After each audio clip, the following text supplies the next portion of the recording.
You are preparing for labor, birth, and you're thinking about what happens if I tear. Can I reduce my risk of tearing? How is that possible? While you can't reduce tearing completely, you can significantly reduce your risk of tearing by doing just a few things, which can also create a smoother, easier birth experience and lead to significantly less pushing, which makes your recovery so much easier. So some of these things that you can start doing is, one, we have to learn like what our body's doing during birth, so that way you can help support it, right? So often we think our pelvic floor is pushing your baby out. Your pelvic floor has to relax and lengthen and move out of the way in order to give birth to your baby. We're not talking about doing Kegels. I don't even use the terminology Kegels if you're new around here. Don't use it. So many moms don't do them correctly, and this can add to other problems and things. So no more Kegels. No more Kegels for birth prep either. You want to work on relaxing your pelvic floor, allowing it to lengthen, so that way when the time comes, it can move out of the way and create a smoother birth. This can be done with several different things. Working on labor preparation exercises and movements, and making sure that we're reducing pain in your body, because when there's pain in your body, there's tightness and tension in your body as well. So some things that you want to focus on for labor prep, like, why am I doing these movements? What's the point of them? Is you want to work on relaxing your hips and your glutes, your pelvic floor. You want to practice just breathing. I love sitting on a ball throughout your entire pregnancy. It's never too soon, it's never too late. Sitting on a ball creates better positioning. It helps with pregnancy pain, and it gets baby into a better position too. So it reduces hip flexors, it reduces just discomfort and like pain, especially through pubic pain, round ligament, your butt, like all the different things that can be painful, but it doesn't have to be painful. Pregnancy should not be painful. This video is not about pregnancy pain, but if you're new to pelvic floor mama, pregnancy pain is common. It does not mean you have to struggle through. There's help for you, okay? So birth prep should work on relaxation. A ball's great because it's helping you get baby into a better position. Look at how nice I'm sitting. If I wasn't sitting this way, I'd be falling all over. This position gets your pelvis into a good position and encourages baby to sit in a better position too. So a ball's amazing as a chair, as tools to use, like pelvic tilts, some circles. You do these types of things because you want to have mobility and movement of your pelvis, because your pelvis moves during labor and creates space, so it's easier for your baby to come through. Okay, so labor preparation should focus on a lot of relaxation and like mobility type of things throughout pelvis. Some other things that you can do to help improve your birth experience and reduce tearing is perineal massage.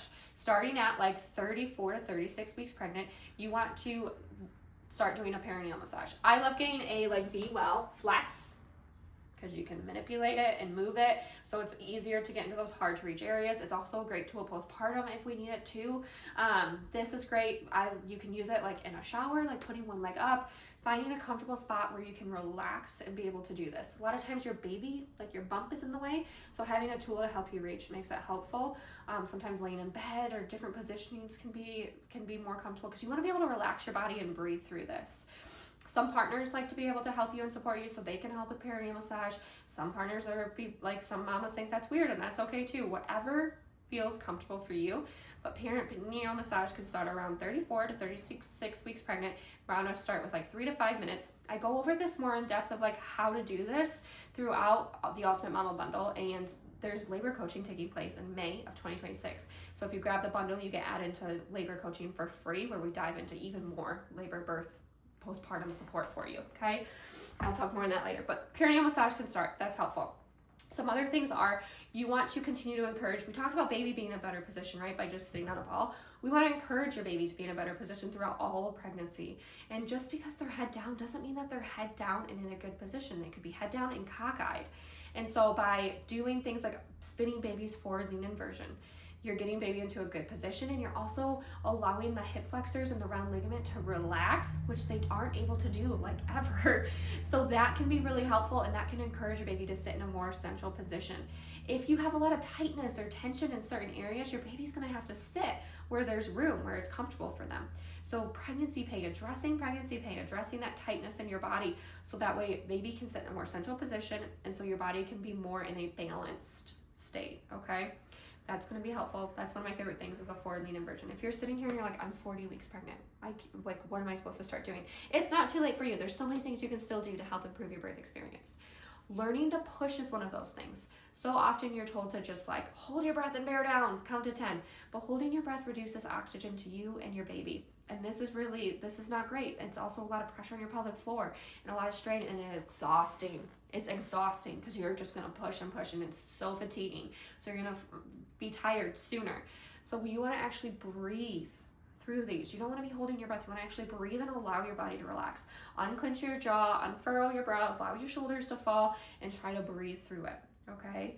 So learning how to push. Sometimes I teach it too by rolling up a towel roll, straddling this towel roll, and practicing pushing in that way by just breathing out and trying to push down into the towel.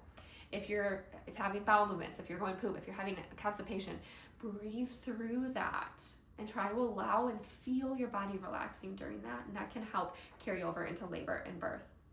Again, things we go more into depth in the Ultimate Momma Bundle too. So these are a couple things that you can do. Also, we talked about like learning how to push, but it's about when you push. 10 centimeters does not always mean that it's time to push. 10 centimeters isn't the magic number. If your baby is still not in a good position and you start pushing, you're going to be pushing for hours and hours and hours, and you're going to be exhausted. You want to make sure your baby gets into a good position, which can also be from moving throughout labor. You want to continuously move. Okay, if you have an epidural, you're like, I'm stuck in a bed, how can I move? You want to be able to use a big ball. Most hospitals and birth centers have their own, or a peanut ball, and so you can constantly change positions about every 30 minutes. And if you're in those positions, you can rock forward and backward or side to side or whatever's feeling comfortable for you, so that way you're still kind of moving. You can manipulate a hospital bed in so many different ways. To help you move, your partner, your doula, your labor nurse, they can all help you be able to move and get into a better position. This is where having a doula is fantastic, and finding someone who really fits you and like your needs and you guys jive together is so invaluable. Like, they are amazing assets when you find the right one. Okay, this is how you can reduce the risk of tearing. Tearing isn't just a natural part of things. There's lots of things that you can do to reduce that like significant tearing that can change your recovery and just make it so challenging. So practice how to push, work on your breathing, perineal massage at like 34 to 36 weeks pregnant, relaxing your pelvic floor, getting your hip flexors and stuff to relax and your glutes, taking care of that pregnancy pain that you have, so that way your body's not stuck in a state of like tension, so you are able to relax during labor. And I know you're like, relax, I'm not gonna be relaxing, I'm gonna be like, okay, we talk you through this, and it's not just like, oh, just relax. Okay, there's different things you can do to help your body relax, or just to like trick your body into relaxing. And that's kind of like how I guide you through it. Okay, so learning how to push is important. Knowing when to push, perineal massage, birth prep, knowing why you're doing the things that you're doing for birth prep. And the birth prep can lead into getting baby into a better position. The better position we continuously get your baby into throughout your pregnancy and closer to labor and birth, the smoother experience you're going to have and the easier it's going to be. Okay, I think I'm so gosh darn passionate about having a better birth experience and just feeling educated and empowered. Like, you're scouring the web and social media and YouTube and all the things to be able to have a better birth experience. And I did the same thing, and I thought I was good and knew everything, and then my first birth hit me, and it was a very traumatic experience. And it wasn't just the fact that I ended up having a C-section, it was like the lack of understanding and education before my birth, and then no support after. And then I went and had a VBAC at 41 weeks to a larger baby than my first, and it was the most beautiful experience. And I was like, I effing did it. And it was just like so inappropriate for me to say that, but that's what I want every mom to be able to experience the first time, without going through trauma or something that just doesn't feel like how birth should be, because birth doesn't have to be that way. You actually can control more than you realize for your birth and your birth experience. Birth plans are really important to be able to go over it. It's not like, this is my birth plan.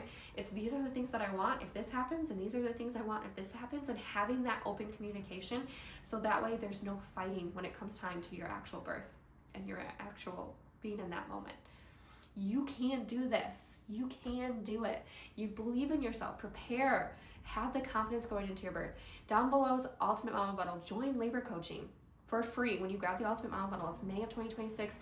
This is weekly coaching calls where we dive into all things labor and birth, like pain, how to manage contractions, birth plans, partner support, preparing for postpartum to help you survive those weeks. We take care of the baby, we take care of food, but what about you and your healing?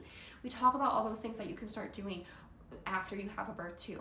It's about the whole experience. It's about your body after you have kids. So you can go jump on a trampoline, or you can go do the things you love without feeling like your body isn't quite right, okay?